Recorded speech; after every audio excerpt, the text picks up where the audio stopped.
Kamakoti originals நேயர்களுக்கு இந்த குரியக்கோ சரங்காவின் பணிவான வணக்கங்கள். இன்றைக்கி நம்ம எடுத்துகிட்டு இருக்கிற டாபிக்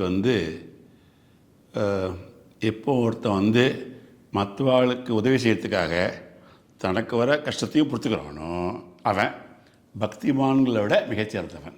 அதான் அரூர் அப்படிங்கிற ஊரை அடுத்த ஊத்தங்கரை சேர்ந்த ஒரு பேர் லக்ஷ்மணன். வைதிக முறைப்படி தன்னுடைய வாழ்க்கையை அமைச்சுட்டு இருந்தவர். அவருக்கு வேலை செய்ய தேட வேண்டிய கட்டாயம்.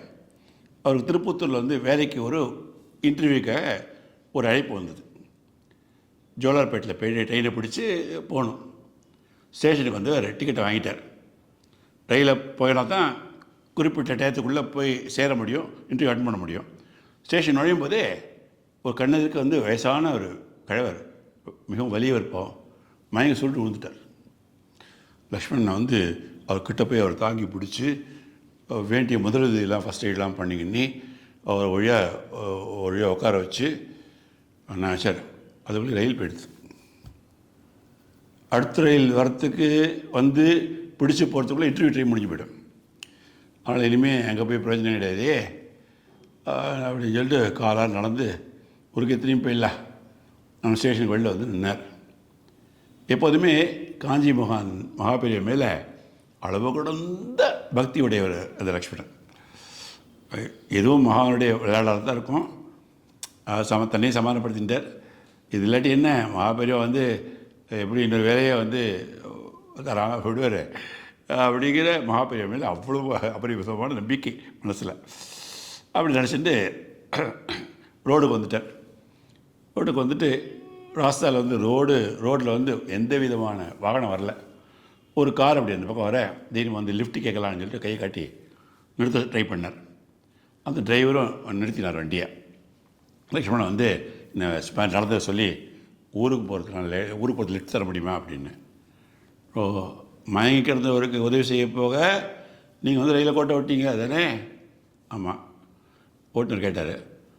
ஆமாம் அப்படின்னாரு. சரி, எங்கள் திருப்பத்தூர்லேயே வேலை இருக்கு எனக்கு, அதை முடிச்சுட்டு உங்களை உங்கள் இன்டர்வியூ இடத்துல இறக்கி விட்றேன் போதுமா அப்படின்னாரு.